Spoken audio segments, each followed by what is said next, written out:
Assalamualaikum warahmatullahi wabarakatuh. Perkenalkan, nama saya Stianingsi dari Prodi Akuntansi semester 3 dengan NPM 125241040.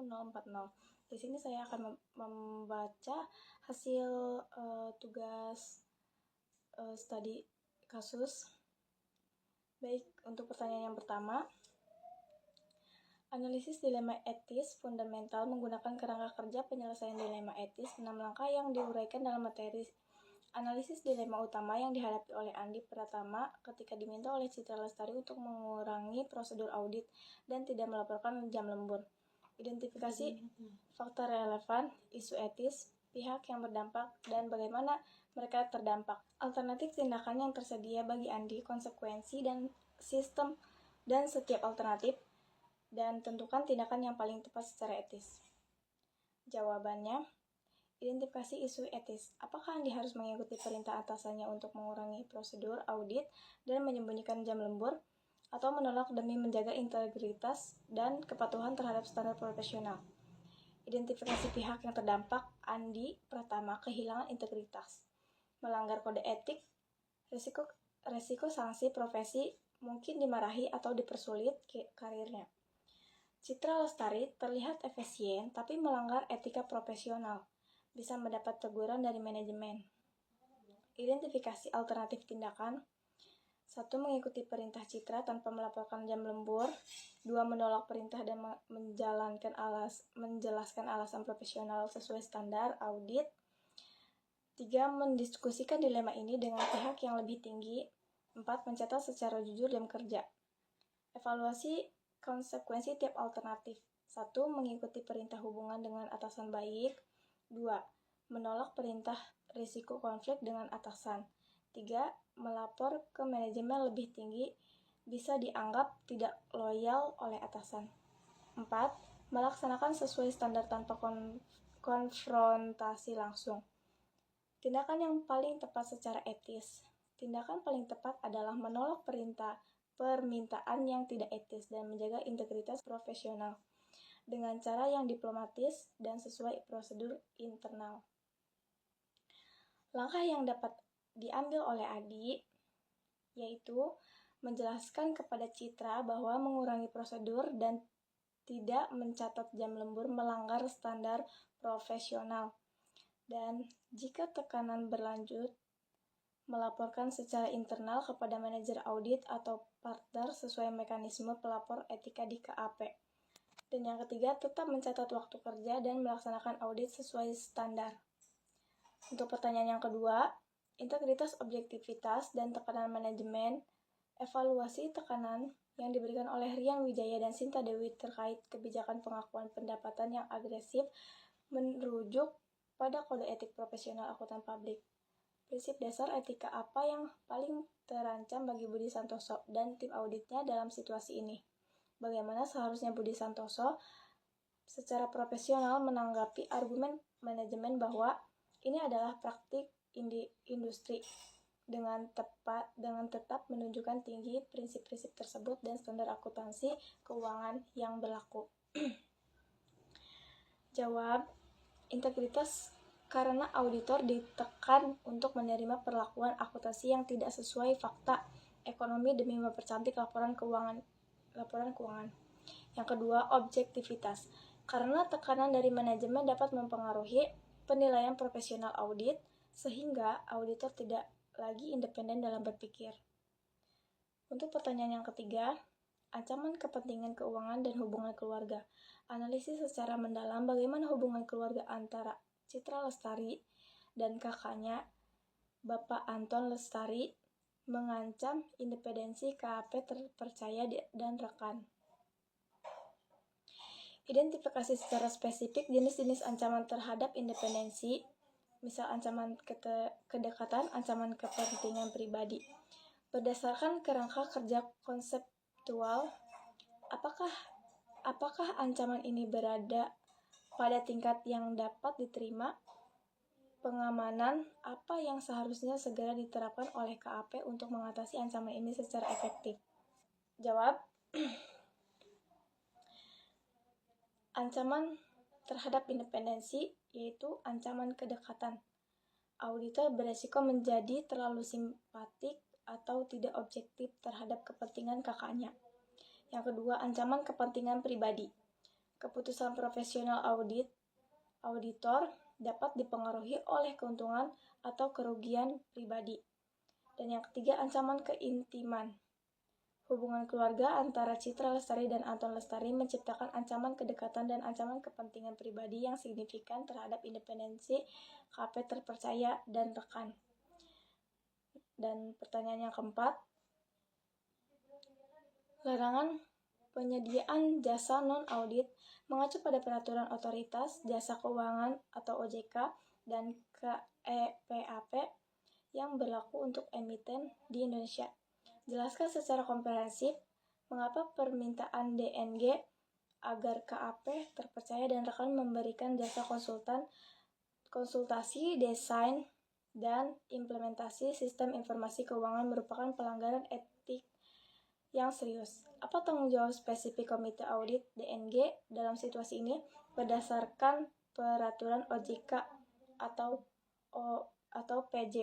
POJK yang relevan?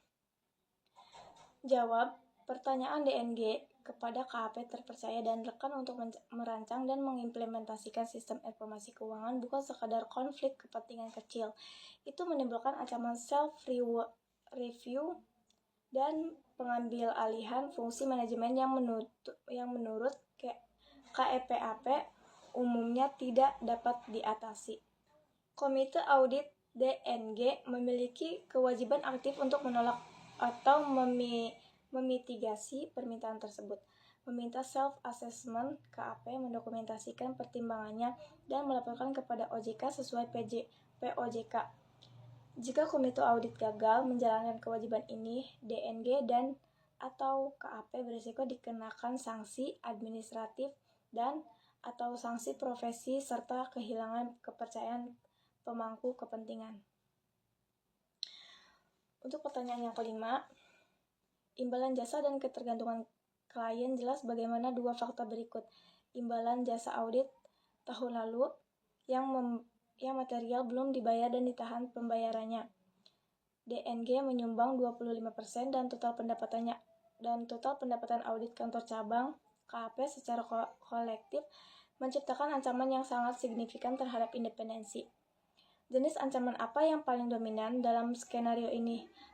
Langkah-langkah konkret apa yang harus diambil oleh KAP terpercaya dan rekan sesuai dengan KEPAP untuk mengevaluasi dan mengatasi resiko ini?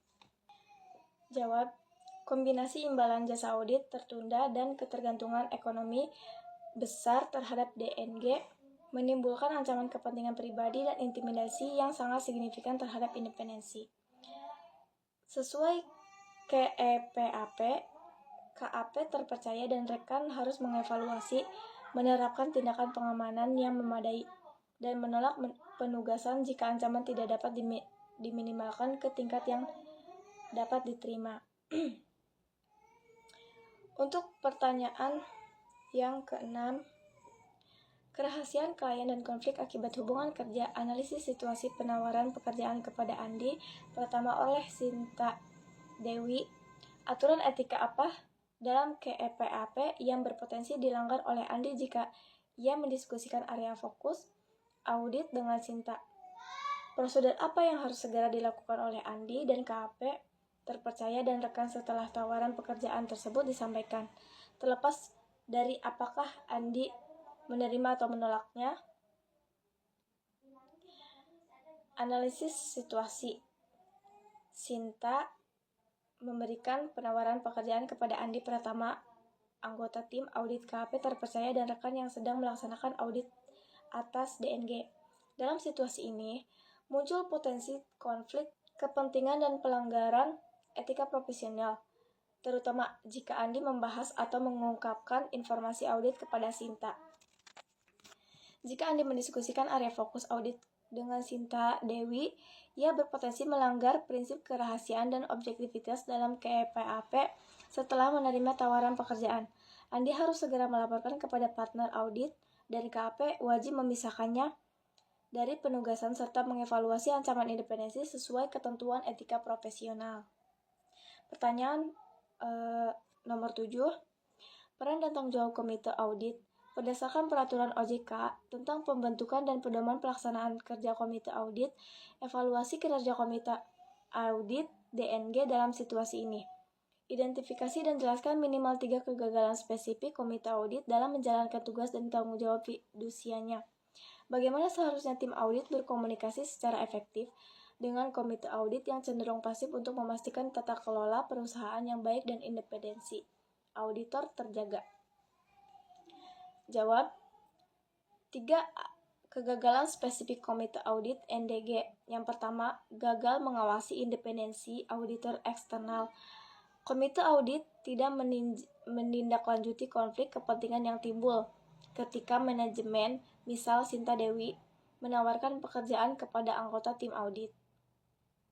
Nah, yang kedua, tidak melakukan evaluasi atas jasa non-audit yang diberikan KAP. Komite Audit membiarkan permintaan manajemen agar KAP terpercaya dan rekan memberikan jasa konsultasi sistem informasi keuangan tanpa mempertimbangkan pelanggaran terhadap prinsip independensi.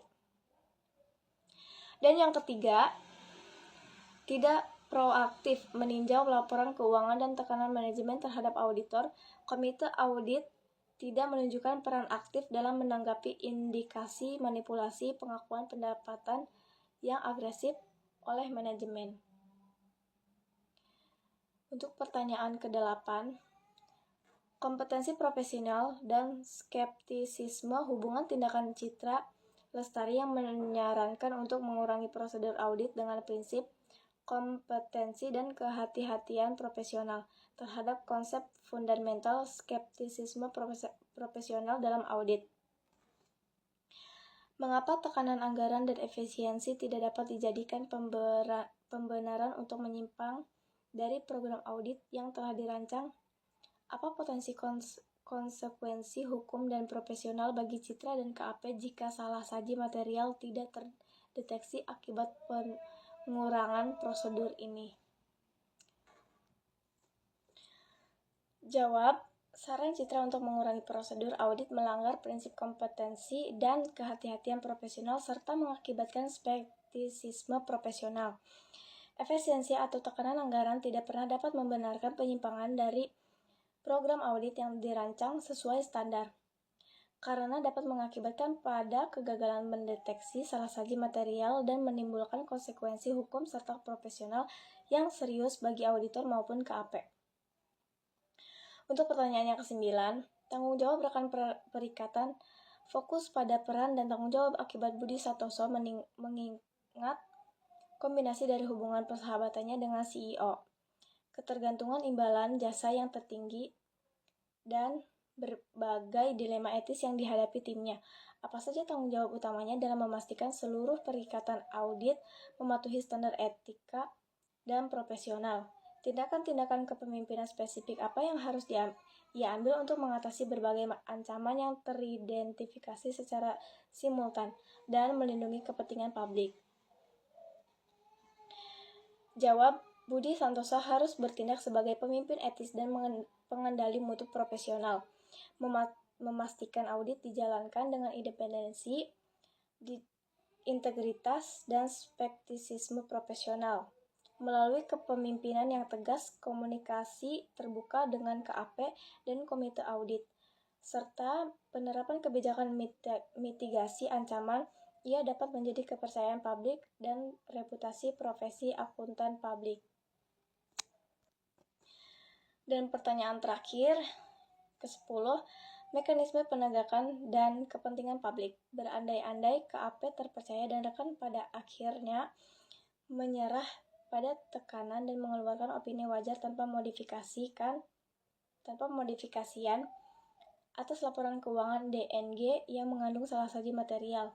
Lembaga mana di Indonesia, misalnya Institusi Akuntansi Publik Indonesia atau IAPI, Otoritas Jasa Keuangan, Komite Profesi Akuntansi Publik, yang memiliki wewenang untuk melakukan investigasi dan memberikan dan memberikan sanksi terhadap KAP dan akuntan publik yang terlibat. Jelaskan bagaimana kegagalan etis dalam satu audit prestisius ini dapat merusak kepercayaan publik tidak hanya terdapat profesi akuntan tetapi juga terhadap integritas pasar moral Indonesia secara keseluruhan. Jawab, lembaga yang berwenang dalam penegakan dan sanksi. Jika KAP terpercaya dan akan terbukti mengeluarkan opini wajar tanpa modifikasian atas laporan keuangan yang mengurangi salah satu material, maka ada 3 lembaga utama yang berwenang melakukan investigasi dan penegakan disiplin. Dan yang kedua, dampak kegagalan etis terhadap kepentingan publik. Jika KAP terpercaya dan akan mengeluarkan opini wajar tanpa modifikasian, padahal terdapat salah satu material, maka konsekuensinya meluas jauh melampaui satu audit. Yang ketiga, inti kepentingan publik. Profesi akuntan publik tidak hanya melayani klien, tetapi juga masyarakat luas, investor, kreditur, regulator. Kegagalan menjadi integritas, objektivitas, dan independensi berarti pengkhianatan terhadap kepercayaan publik yang merupakan fondasi utama eksistensi profesi akuntansi publik. Jika KAP terpercaya dan rekan menyerah pada tekanan, KPAP dan IAPI akan menegakkan sanksi etik dan profesional. OJK akan menjatuhkan sanksi administratif demi menjaga integritas pasar modal. Dampaknya bukan hanya pada satu audit, tetapi dapat mengguncang kepercayaan publik dan stabilitas pasar modal Indonesia. Baik, itu saja, kurang dan lebihnya mohon maaf. Wassalamualaikum warahmatullahi wabarakatuh.